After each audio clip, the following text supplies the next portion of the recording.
कुणीही जरी उमेदवारी मिळाली नसली तरी त्या बाबतीत कुणीही नाराज नाही। महाविकास आघाडीनं काय करायचं, कुणी कुणाला हात मदतीचा पुढं करायचा हा त्यांचा प्रश्न आहे। तर कल्याणमध्ये कुठेतरी भाजपच्या काही स्थानिक पदाधिकाऱ्यांकडून श्रीकांत शिंदे यांच्या उमेदवारीला विरोध केला जात होता, मात्र उपमुख्यमंत्री देवेंद्र फडणवीस यांनी नुकतीच श्रीकांत शिंदे यांची उमेदवारी जाहीर केलेली आहे। कुठलीही नाराजी नाहीये आणि श्रीकांत शिंदेंना प्रचंड मताने निवडून आणणं ही आमची जबाबदारी असं त्यांनी विधान केलं। नाही, हे अत्यंत योग्य आहे आणि बरोबरच आहे, कारण या बाबतीत फार अगोदरपासूनच महायुतीमध्ये चर्चा सुरू होत्या आणि डॉक्टर श्रीकांत शिंदे साहेबांचं जे काम त्या कल्याण मतदारसंघामध्ये आहे ते काम सगळ्यांनी पाहिलेलं आहे। आता मध्यंतरी जो आमदार गणपतराव गायकवाड यांच्या बाबतीतला जो प्रसंग घडला त्यामुळे काही अंशी नाराजी भारतीय जनता पक्षाच्या कार्यकर्त्यांच्यामध्ये असणं होती त्याच्यामध्ये, परंतु माननीय फडणवीस साहेबांनी ती नाराजी देखील दूर केलेली आहे आणि आता महायुतीचा निर्णय उमेदवारीचा झाल्यानंतर सर्वच घटक पक्षांनी, महायुतीमध्ये सहभागी असणाऱ्या सगळ्याच पक्षांनी ती आपली जबाबदारी आहे असं समजून ती जागा जास्त मताधिक्याने निवडून आणण्यासाठी काम करायचे, हे सूत्रच हे महायुतीमध्ये ठरलेलं आहे। त्यामुळं आपण आता बघितलं, शिवसेनेची जागा असेल तर भाजप आणि राष्ट्रवादी काँग्रेस त्याच ताकदीनं काम करणार आहे, भाजपची जागा असेल तर शिवसेना आणि राष्ट्रवादी करणार आहे आणि राष्ट्रवादीचे असेल तर शिवसेना भाजप करणार आहे। हे तीन पक्षांमध्ये सूत्र ठरलेलं आहे। त्यामुळं असं बिलकुल नाही, थोडंसं कार्यकर्त्यांमध्ये कुरबुरे असतात, पण त्या पक्षाच्या प्रमुख नेत्यांनी त्याच वेळी त्या लोकांची नाराजी दूर करणं आणि महायुती म्हणून एकत्र काम सुरू करणं हे आमचं ठरलेलं आहे आणि त्याप्रमाणेच आज माननीय फडणवीस साहेबांनी कल्याणच्या बाबतीतलं वक्तव्य केले। त्यामुळे आता हा प्रश्न मिटलेला आहे। पूर्ण युती, महायुती ताकदीनं ती जागा जास्त मताधिक्याने निवडून आणण्यासाठी आम्ही काम करू। कल्याणमध्ये स्थानिक पातळीमध्ये आपण सर सातत्यानं पाहत आलोय की भाजप आणि शिवसेनेमध्ये जो कार्यकर्त्यांमधला कोल्ड वॉर आहे तो सातत्यानं पाहायला मिळाला। गणपत गायकवाड यांच्या प्रकरणामुळे तर ते आणखीनच समोर आलं, मात्र स्थानिक पातळीवरचे कार्यकर्ते याला राजी होतील का आणि तशी खबरदारी घेतील का? हे बघा, आमचे तिन्ही पक्ष महायुतीमधले जे प्रमुख पक्ष आहेत, आमचे घटक मित्र पक्ष सुद्धा बरोबर आहेत, परंतु भारतीय जनता पक्ष हा शिस्तबद्ध पक्ष आहे, शिवसेना हा शिस्तबद्ध पक्ष आहे, राष्ट्रवादी काँग्रेस पक्ष सुद्धा शिस्तबद्ध पक्ष आहे। एकदा पक्षाच्या वरिष्ठ नेतृत्वाचा निर्णय झाला की खालच्या कार्यकर्त्यांमध्ये जरी मतभेद असले, नाराजी वगैरे काही असली तरी ती शिस्तबद्ध पक्षामध्ये ते कार्यकर्ते पक्षाचा आदेश म्हणून पाळतात आणि पक्षाच्या आदेशाचं 100% अंमलबजावणी करतात। त्यामुळं खालच्या कार्यकर्त्यांच्या मध्ये सुद्धा ही नाराजी आता राहणार नाही। श्रीकांत शिंदे यांची उमेदवारी जाहीर करण्यासाठी एवढा वेळ का लागला असं म्हटलं जात होतं की भाजप ही दावा मागते, नक्की काय कारण आहे यामागे? हे बघा, हे आता हे कयास हे किंवा तर्क वितर्क हे काही लोकांनी काढलेले आहेत। स्वतःच्याच ताटात पहिल्यांदा वाढून घ्यायचं ही शिवसेनेची पद्धत नाही। डॉक्टर श्रीकांत शिंदे साहेबांची उमेदवारी अगोदर सुद्धा या ठिकाणी पक्ष जाहीर करू शकला असता, परंतु पक्षाचे मुख्य नेते माननीय एकनाथजी शिंदे साहेब आहेत।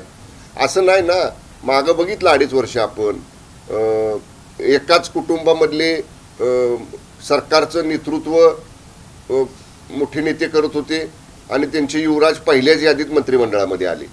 तसं महायुतीमध्ये नाही, तसं शिवसेनेमध्ये नाही। आधी कार्यकर्त्यांचा मान सन्मान करायचा, आधी कार्यकर्त्यांचा विचार पहिल्यांदा करायचा आणि आपल्या परिवारातल्या, आपल्या कुटुंबातल्या, आपल्या लोकांचा विचार नंतर करायचा। ही नेहमीची पद्धत आहे। पहिलं माझ्याच ताटात वाढवून घ्यायचं आणि दुसऱ्यांची ताटं मोकळी ठेवायची, ही शिवसेनेची काम करण्याची पद्धत नाही। आता कल्याणचा उमेदवार उपमुख्यमंत्र्यांनी जाहीर केलेला आहे, ठाण्याबाबतची काय परिस्थिती? रामटेक असे काही मतदारसंघ जे आहेत तिथे अजून उमेदवारी जाहीर झालेली नाहीये। काही स्थानिक पदाधिकारी असतील किंवा स्थानिक जे काही नेते आहेत त्यांच्यामध्ये सुद्धा बोलणी सुरू आहेत। नाराजीचं एक वेगळं पद्धतीचं नाट्य पाहायला मिळते, तर अधिकृत उमेदवारी कधीपर्यंत जाहीर होणार? ठाण्यामध्ये सुद्धा चर्चा सुरू आहेत, मी आपल्याला सांगितलं तसं, आणि पहिल्यांदा मी सांगेन आपल्याला, आम्ही सुरुवातीपासून म्हणतोय शिवसेना धनुष्यबाणाच्या चिन्हावर 2019ला ज्या जागा लढल्या त्या जागेवरचा आमचा आग्रह कायम आहे, आमचा आग्रह आहे।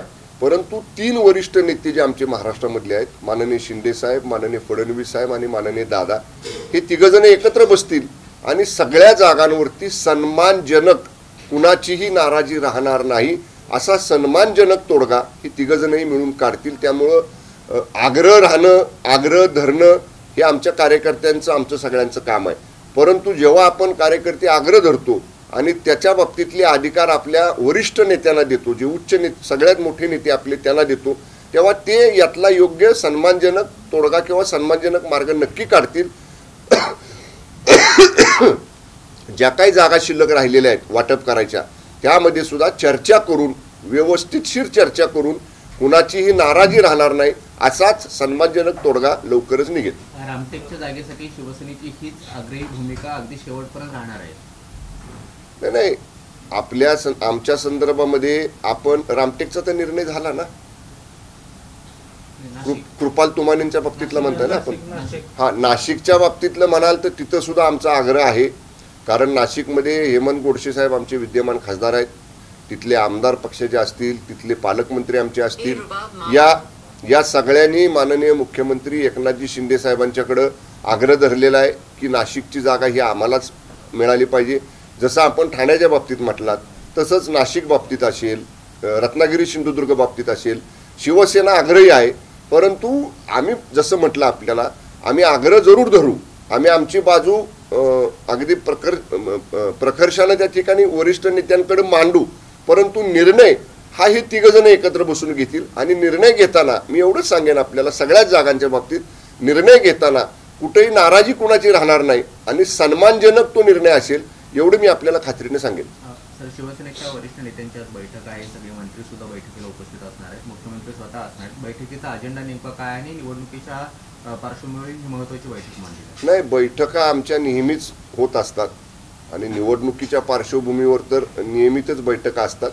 आजची सुद्धा बैठक ही आता येणाऱ्या लोकसभेच्या निवडणुकीच्या अनुषंगानं माननीय मंत्री महोदयांच्यावरती कशी कुठल्या कुठल्या लोकसभा मतदारसंघाची जबाबदारी द्यायची, मंत्री महोदयांच्या बरोबर जे आमचे सहकारी आमदार आहेत, पक्षाचे नेते उपनेते आहेत, या सगळ्यांना कामाचं विभाजन कसं करायचं आणि कशा पद्धतीनं आपण पूर्ण ताकदीनं महायुती म्हणून ह्या निवडणुकीला सामोरं जायचं, याच्या नियोजनाची बैठक आहे. ज्या विद्यमान खासदारांची तिकीटे कापण्यात आलेली आहेत, वाशिम यवतमाळ असेल किंवा हिंगोली असेल, आणि आता जी काही नाशिकची चर्चा आहे, हेमंत गोडसे आग्रही आहेत, वारंवार भेटी सुद्धा घेत आहेत मुख्यमंत्र्यांच्या, मात्र अजून तो तिढा सुटलेला नाही. तर अशा जे विद्यमान खासदार आहेत त्यांची समजूत कशा पद्धतीने काढली जाणार आहे, कारण त्यांच्यामध्ये सुद्धा कुठेतरी नाराजीचं नाट्य पाहायला मिळालं. कालच याच्यावरती मी सविस्तर बोललेलो आहे. नाराजी बिलकुल नाही. ठीक आहे, काही एक दोन ठिकाणी म्हणजे रामटेकला आणि वाशिमला आपण विद्यमान खासदारांच्या ऐवजी नवीन उमेदवार त्या ठिकाणी दिलेले आहेत, पण तरीसुद्धा हा निर्णय घेताना विद्यमान खासदार साहेबांच्या बरोबर चर्चा करून त्यांच्याशी 1, 2, 3 बैठका पक्षाच्या वरिष्ठ नेत्यांनी घेतलेल्या आहेत आणि वस्तुस्थिती त्यांना समजावून सांगूनच हा निर्णय झालेला आहे.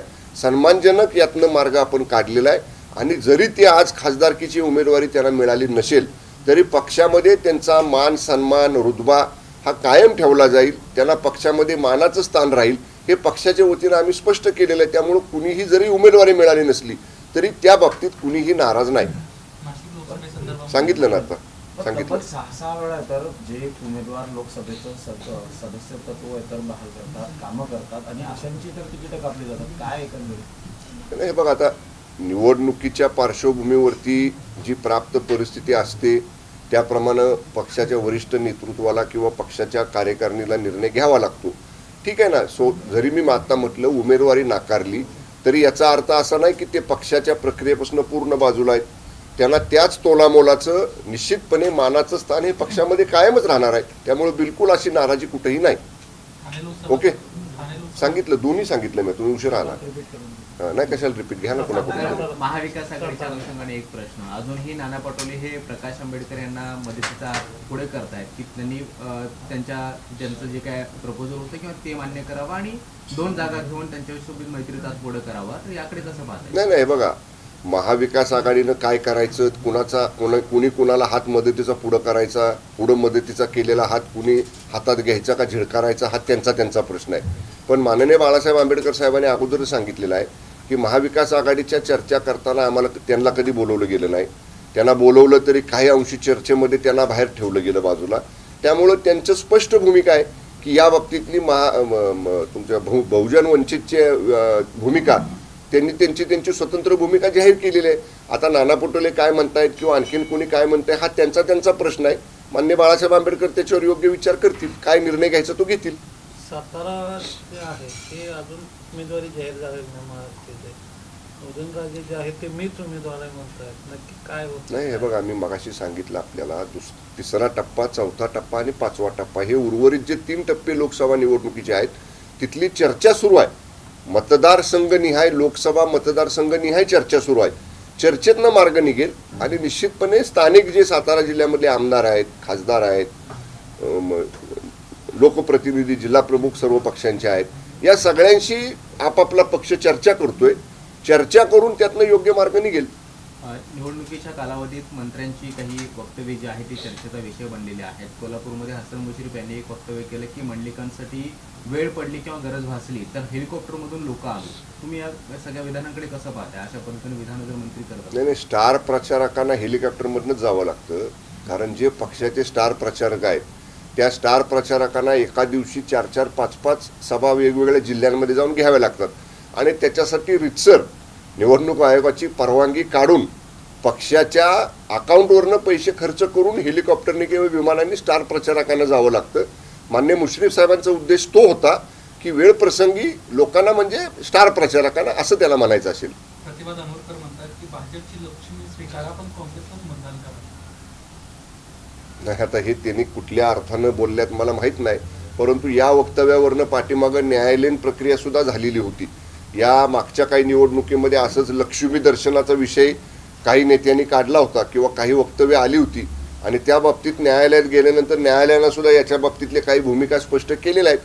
त्यामुळं सगळ्याच पक्षाच्या जबाबदार नेत्यांनी किंबहुना उमेदवारांसाठी प्रचार करणाऱ्या स्टार प्रचारकांनी या सगळ्या गोष्टीची काळजी घेणं गरजेचं आहे.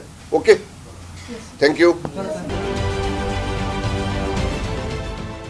देश विदेशातील प्रत्येक घडामोडींचे लाईव्ह अपडेट मिळवण्यासाठी आता साम टीव्हीच्या सर्व सोशल मीडिया प्लॅटफॉर्मला लाईक, फॉलो आणि सबस्क्राईब करा. तसंच सर्व नोटिफिकेशनसाठी बेल आयकॉन प्रेस करायला विसरू नका.